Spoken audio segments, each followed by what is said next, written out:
¿Qué tal? Muy buenas tardes a todos los que estén ahí, todos los que se vayan sumando después y todos los que vayan a ver este video una vez que lo terminemos y siga ahí para que ustedes lo puedan consultar o incluso compartirlo con el resto de la familia, porque hoy vamos a hablar de algo muy importante, que es la alimentación, cómo fomentar en los más chiquititos una alimentación saludable. Algo que parece casi una proeza, pero en realidad tiene que ver con revisarnos a nosotros mismos. Mi nombre es Silvia Solá, soy puericultora, me dedico a esto hace muchos años y amo lo que hago, soy comunicadora de estas situaciones que tienen que ver con el desarrollo evolutivo familiar. Me acompaña Estrella Baby, que es mi marca de siempre, que me sigue a todos lados. Y acá estamos junto a Vacunar, que nos da este espacio para que podamos llegar a muchas familias que seguramente ya han transcurrido o están transcurriendo una gestación y quieren saber cómo es esto de implementar la alimentación saludable. No vamos a hablar de nutrición, vamos a hablar de la alimentación como un hábito. Tenemos que saber que la alimentación es vital, tenemos que alimentarnos para nutrirnos, son dos acciones diferentes. ¿Cuál es la diferencia? Alimentarnos es el acto de comer y nutrirse es algo que no es voluntario, depende del cuerpo. El cuerpo absorbe determinados nutrientes de acuerdo a el sistema que tiene cada organismo para ejercer esa función. Básicamente depende del metabolismo, pero también de algunas condiciones de salud. Hoy vamos a hablar no de nutrición, sino de alimentación y cómo promover en los más pequeñitos una alimentación saludable. La alimentación saludable es algo que se aprende desde muy pequeño y se continúa en la edad adulta. A veces pasa que si no se aprende desde pequeño, después cuesta un poco más implementarlo. Y con la llegada de un hijo tenemos que mirarnos, revisarnos, ver qué es lo que hacemos, qué es lo que mostramos, porque de lo que mostramos va a surgir aquello que nuestros hijos van a copiar, básicamente. Entonces, es sumamente importante que nos revisemos una vez que ya tenemos esta idea de que vamos a ser papás, mamás, o estamos cursando un embarazo, o incluso lo estamos buscando. Más aún si ya han nacido, si tenemos bebitos chiquititos, próximos a la edad en la que inician la alimentación complementaria, tenemos que poder hacer una revisión interna. Esto vale para toda la vida, la revisión interna hay que hacerla siempre. Tenemos que ver si esas estantes están en orden o hay algo que acomodar, algo que cambiar de lugar. Y más cuando tenemos una personita a cargo que va a absorber todo lo que le mostramos. Los bebés, los niños aprenden más por lo que ven que por lo que les decimos con la boca. Entonces es importantísimo este paso. Cursando un proceso de gestación, las mujeres naturalmente nos cuidamos en un montón de aspectos porque están las alarmas del control prenatal, están las alarmas de nuestras amistades que nos dicen no podés comer tal o cual cosa, o no podés tomar vino, no podés tomar cerveza, no. Muchas cosas no se pueden hacer durante el embarazo que van marcando también, van trazando un camino hacia una alimentación optimizada para que este cuerpo que está alojando un bebé en gestación esté bien nutrido y con esto consiga llevar nutrientes a ese bebito que van a hacer en muy poco tiempo. Van a hacer y se va a alimentar primeramente de la leche de su mamá. En su defecto, si no es la leche de su mamá, será una leche preparada específicamente para adaptarse o acercarse lo más posible a las necesidades del bebé. Muchas veces las leches de fórmula, que son estas leches, ¿por qué se llaman de fórmula? Es la misma leche que nosotros utilizamos a diario, que compramos en el supermercado o en una tienda, esa leche que proviene de una vaca, que en realidad se lleva a un laboratorio y se reformula, por eso se llama leche de fórmula. ¿Por qué? Porque está un poco más cerca de lo que necesita el bebé, un poco más cerca de parecerse o intentar imitar la leche materna. Pero bien, el primer tiempo de este bebé es un tiempo de leche, es un tiempo de alimentación líquida, es un tiempo de alimentación que su intestino está listo para absorber. El sistema digestivo empieza en la boca y termina en el ano. Es un sistema muy largo y muy integrado por diferentes porciones, porque la boca tiene una conformación, después tenemos el esófago, que es ese tubito por el que va a llegar el alimento al estómago. El estómago tiene otra conformación y genera un movimiento turbulento para degradar el alimento y transformarlo casi en una sopa. Y luego sigue el intestino, que va a ser el órgano más largo que tenemos en el cuerpo y que va a estar absorbiendo aquellos nutrientes y líquidos capaces de pasar por esas paredes del intestino. Y van a circular por todo nuestro cuerpo gracias al sistema circulatorio. El desecho de todo esto es lo que va a salir por la última porción del sistema digestivo, que es el ano. Bien. Dicho toda esta introducción para entender qué es alimentarse, alimentarse es una necesidad vital. Nosotros, los seres humanos, lo hemos transformado en un evento placentero, cultural. Hay una cultura que nos atraviesa a todos, la cultura que hemos traído de nuestras familias, de nuestras regiones. Esa cultura no se puede alterar, no se puede cambiar, no se puede dejar de lado, porque cada familia va a criar a su descendencia en el marco de esa cultura. A veces se mezclan, ¿no? Supongamos que hay dos progenitores de muy diferentes culturas, se mezclan y hacen una nueva variedad de esa mezcla de dos culturas. Pero básicamente uno tiene inculcado y comer en el comedor, desde haber ido a la casa de unos amigos, y estas cosas van quedando marcadas sobre todo en los gustos por los alimentos. El paladar va a ir cambiando. ¿Qué significa que cambia el paladar? Que cuando somos muy pequeñitos tenemos un tipo de gusto que no es el mismo, que vamos perfeccionando a lo largo de nuestras vidas. Pero básicamente este bebito que llega al 6º mes aproximadamente ya tiene esta condición de poder empezar la alimentación complementaria. Y la alimentación complementaria no es más que ir dejando de a poco ese estadio de bebito recién nacido que necesita succionar, necesita prenderse de algo para poder alimentarse, necesita prenderse de la teta de su mamá, de un chupete, de una mamadera, necesita succionar, porque esa succión es la que va a activar su sistema digestivo también. La succión de un bebé va a ser un movimiento en efecto dominó que va a circular por todo el sistema digestivo y va a generar también que pueda movilizar su intestino para evacuar lo que tiene como contenido. A diferencia de nosotros los adultos, que ya estamos verticalizados, el bebé tiene un gran conflicto con las deposiciones. Por eso también la succión es un mecanismo para eliminar gases y hacer caca. Entonces, lo que tenemos que saber es, este bebito que ya se mantiene erguido, ya puede estar sentadito, ya ha inspeccionado el ámbito que lo rodea, está listo para empezar a comer o a cocer otro tipo de alimentos. Ese tipo de alimentos ustedes decidirán en sus casas cuáles van a ser y cuál va a ser el método por el cual van a empezar a darles ese tipo de alimentos. Puede ser a través del sistema de la alimentación autorregulada, a través de las papillas como hacía mi abuela, o una mezcla de los dos. Eso es algo íntimo de cada familia que tiene que conversar con su médico pediatra. Pero sea cual sea el método, lo que hacemos con la alimentación complementaria es empezar de forma lúdica a proponerle algunas cosas. ¿Qué hace el bebé por primera vez que se encuentra con un pedazo de banana o que se encuentra con una manzana rallada? Lo lleva a la boca como llevaría cualquier otro objeto y de golpe siente un sabor, una textura y algo diferente en la sensibilidad de su mano, que no es un juguete, como venía hasta acá tomando con sus manitos juguetes, que le eran provistos por el adulto y que también robaban el medio, ¿no? Porque todos los bebés manotean el celular de su mamá, manotean los aros, manotean el pelo.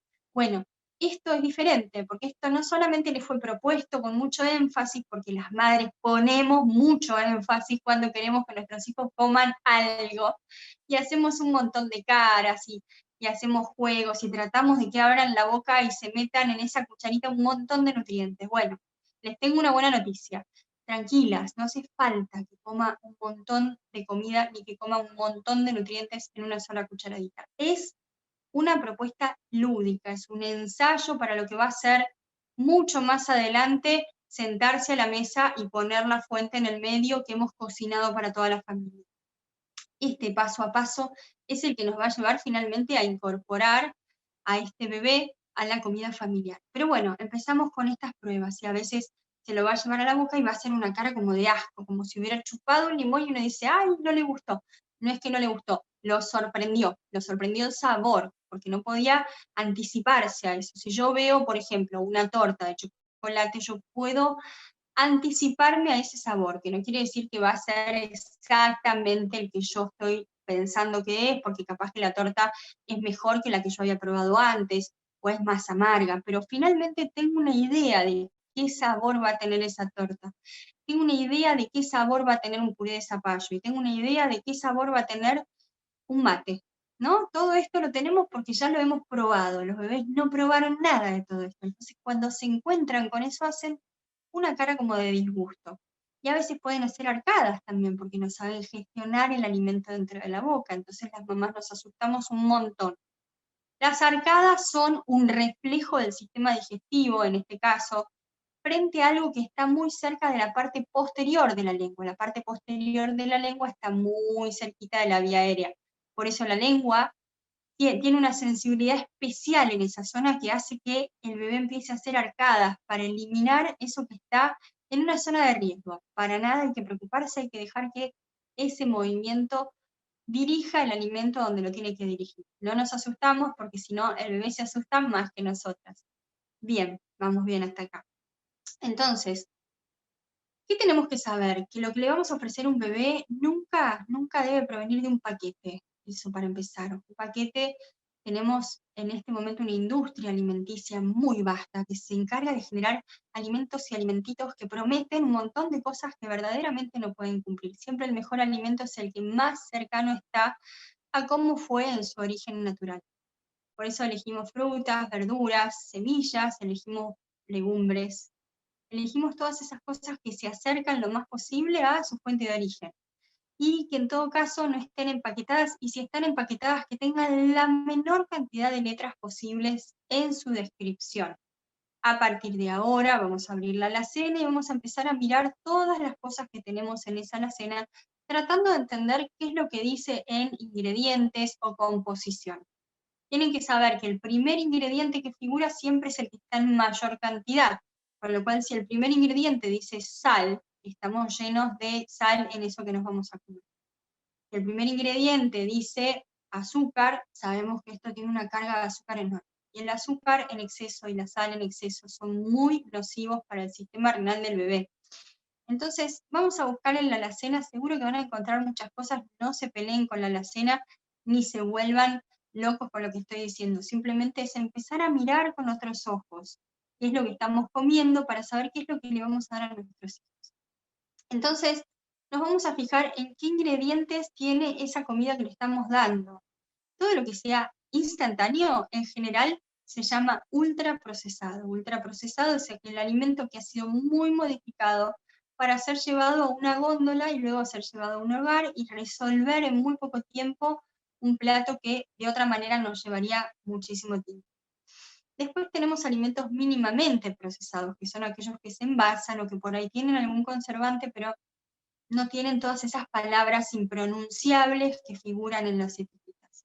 Tratamos de darle a nuestros bebés los alimentos menos procesados posibles. ¿Por qué? Porque también generan una palatabilidad, ¿cómo sería?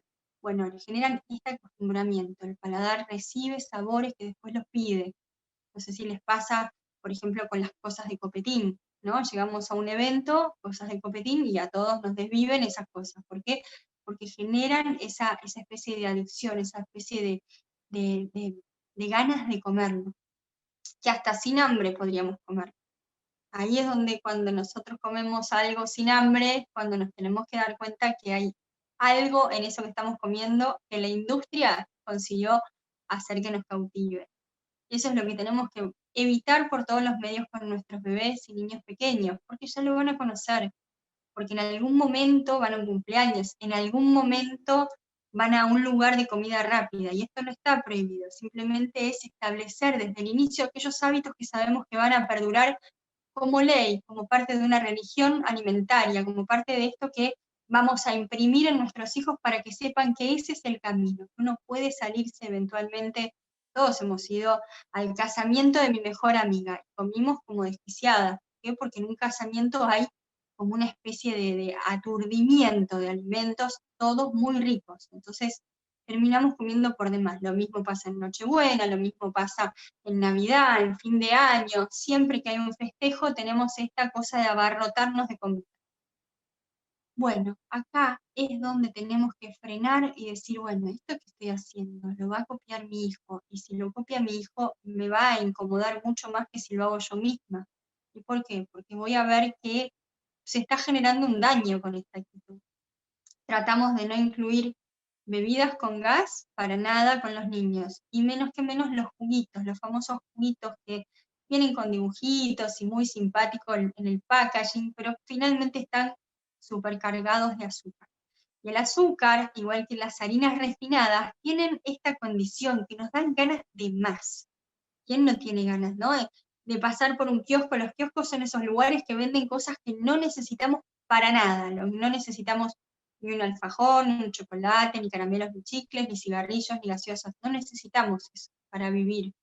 Lo necesitamos para calmar. Es una especie de medicación alimenticia que hacemos, ¿no? Como decimos, bueno, estoy triste, entonces me como un alfajor, o estoy muy nervioso y fumo, o estoy muy ansiosa y me compro unos chicles. Todo esto que hacemos para paliar y para acompañar algunas emociones tienen que ver con hábitos arraigados desde muy pequeños. Entonces, bien, ¿qué pasa? Tenemos que empezar a revisar cómo es mi casa en relación a los alimentos, qué es lo que hay alrededor. Hay una canasta de frutas en el medio de la mesa o en el medio de la cocina o en una mesada. Hay una canasta de frutas a la vista, algo que yo vea todos los días. Porque si lo que yo veo todos los días es una canasta de frutas, seguramente lo voy a incorporar como algo cotidiano. Seguramente me voy a ver tentada de comerme una banana o de comerme una manzana, uvas, las frutas de estación que tengan en casa. Tratar de tener la heladera munida de esas cosas que se pueden comer y que son saludables. Siempre pensemos, si lo puede comer mi bebé, seguramente es saludable. A la comida de los bebés y los niños pequeños no le agregamos sal, no le agregamos picante, no le agregamos azúcar. Tratamos de no agregarle nada que le brinde más sabor. Y acá aparecen muchas abuelas diciendo, no, bueno, pero la verdad es que eso no tiene gusto a nada. Lo importante es que no tenga disgusto. Vamos a hablar del gusto y el disgusto, porque son palabritas, ¿no? Yo cuando digo un gusto conocerte, bueno, significa que en el trasfondo de la etimología de la palabra gustar y disgustar está el sabor, está la percepción de los sabores. Entonces, cuando yo percibo un sabor que es placentero, que es grato, que me gusta, siento un gusto. Ahora, cuando ese sabor no es grato y me disgusta, lo que siento es eso, un disgusto. ¿Qué significa un disgusto? Cuando a mí me pasó algo que es muy feo y es muy difícil de digerir. Fíjense cómo lingüísticamente usamos un montón de palabras vinculadas a la alimentación para hablar de emociones. Entonces, ¿cómo no vamos a ligar la alimentación a las emociones y cómo no vamos a hacer un paliativo? Bueno, es hora de que replanteemos toda nuestra conducta en relación a la alimentación y en relación a lo que compramos. Siempre se dice que es muy importante no ir a hacer las compras al supermercado con hambre, porque cuando estamos con hambre, en las góndolas vemos cosas que nos tientan, y esas cosas son generalmente las más nocivas, porque son las que se hacen instantáneamente, son las que abro un paquete y ya puedo comer. Imagínense que para que algo se pueda conservar adentro de un paquete, ¿no? Porque se salió de la naturaleza, se procesó, se empaquetó, el empaquetamiento se fue a una distribuidora, de la distribuidora al supermercado, el supermercado a la alacena. Todos esos pasos, el alimento sigue en las mismas condiciones. Tiene que tener un montón de productos químicos para poder mantenerse, y todo eso también entra en mi cuerpo. Cuando yo me como una papa frita y siento placer, siento un gusto, también estoy comiendo un montón de cosas que no necesito, como el exceso de sal y un montón de conservantes, y por supuesto el aceite de la fritura de esas papas fritas, que no es lo mismo que hacer una fritura en casa. Entonces, de ninguna manera tenemos que salir corriendo a vaciar la alacena, ni la despensa, ni la heladera, sino empezar de acá en adelante a revisar cómo hacemos para tener una alimentación más saludable y mostrarle esto a nuestros hijos. Bueno, empecemos por nosotros. Yo no puedo enseñarle a los más chiquitos de la casa algo que yo no hago. No puedo enseñarle a lavarse los dientes, no puedo enseñarle por ejemplo, a que no digan palabras feas si yo las digo. No puedo enseñarle a que fumar es malo si yo fumo. Y esas acciones que tenemos en lo cotidiano y no nos damos cuenta hasta que aparece uno más chiquito en la casa y vemos que nos copia todo. Y a todos nos asombraría ver un niño chiquito con un cigarrillo en la mano. Bueno, todas estas cosas que nos espejan los más chiquitos son las que tenemos que revisar en nosotros. Y sobre todo entender que es una oportunidad de cambio, es una oportunidad de decir, bueno, podemos volver a empezar dar vuelta a la página y empezar de nuevo con una nueva propuesta, en la que nos vamos a adaptar nosotros. Lo más difícil va a ser que nos adaptemos nosotros, porque los más chiquitos están neutros en este sentido, están neutros de experiencia. Esto que decía la abuela, ¿no? Que no, pero eso no tiene gusto a nada, hay que ponerle un poquito de sal, hay que poner un poquito de crema, un huevito, ¿no? Mi abuela decía, hay que ponerle un huevito, un poquito de crema, y le metía de todo, y cada cucharada tenía no sé qué cantidad de calorías. No hay que ponerle nada, porque si este bebé no se puede encontrar, o este niño no se puede encontrar con el sabor natural de la comida, va a depender siempre de que haya algo para ponerle un poquito más de sabor. Entonces, el gusto por algo, tiene que ver con el hábito, con la repetición y con no inundar esta boca y las papilas gustativas con sabores que son artificiales. ¿Está bien? Bueno, esta es la idea, que ustedes puedan empezar a revisar no solamente sus acciones, sino de la gente que rodea y que son también referentes para los más chiquitos. Los buenos hábitos se aprenden por imitación, no por la teoría que usamos con la boca, con las palabras, con el lenguaje. Se aprende por imitación. Y la imitación tiene que empezar desde los referentes más próximos de los más chiquitos. Su papá, su mamá, cualquier adulto que conviva con ellos. Y los adultos de referencia, después los que tenemos en las instituciones escolares, en el jardín maternal, los tíos, padrinos, bueno, en fin, toda esa gente que va a estar cercana en el crecimiento de estos bebés. Que no quiere decir que nunca nos podemos salir de ese marco, sí podemos salir de ese marco, pero son las excepciones. Las excepciones son, como por ejemplo, las fiestas, los eventos, y todas esas situaciones donde vamos a comer cosas que no son de la mesa cotidiana. En la mesa cotidiana hay que cuidar estas cosas y no creer que porque cocinamos con más sabor nos van a querer más. Al contrario, tenemos que poder hacer un paralelo entre la cocina y el amor, entendiendo que el acto de cocinar ya es un acto de entrega y cariño, que no a todo el mundo le gusta cocinar. Reconocerlo también es una entrega de amor y cariño. Y en ese caso, lo que tenemos que buscar es facilitar la cocina para que cumpla su función de alimentación y sea valedera como nutrición, pero que no nos deje sin respirar por el solo hecho de haber cocinado. Caldito, ¿no? Es poner un caldito, ese caldito que viene en un cubo, que en realidad es un cúmulo de lípido, tiene mucha grasa y mucho sal. Agregarle un caldito a la comida, por supuesto que le va a otorgar otro gusto, otro sabor, pero no le va a otorgar un hábito saludable, porque después vamos a depender de ese sabor. Yo siempre digo que meter en una cacerola un montón de cosas le otorga, además de un aroma a la cocina, ¿no? Aroma a hogar, le otorga también al alimento una condición propia, que es el sabor de las cosas que se han mezclado, sin necesidad de utilizar otros ingredientes que vengan ya predeterminados en sabores. Bueno, espero que les haya gustado esta actividad, que nos lleve a todos a la reflexión, a revisar, ahora que estamos en este momento de tanta invasión de estímulos olfativos, de estímulos de sabor y sobre todo de una industria alimenticia tan enorme que se nos filtra por todos lados y nos tienta con un montón de cosas que seguramente son muy sabrosas, pero tal vez no tan saludables como estamos buscando. Les deseo que puedan encarar la alimentación saludable en la casa, en general, no solamente con los más chiquitos, porque esto es un reaseguro de salud. Así como las vacunas nos cuidan y nos inmunizan frente a un montón de gérmenes, la buena alimentación también nos cuida y nos inmuniza frente a un montón de patologías, sobre todo aquellas patologías que no son transmisibles, como la obesidad, la diabetes, la hipertensión, y todo esto lo vemos en esta sociedad en los más chiquitos.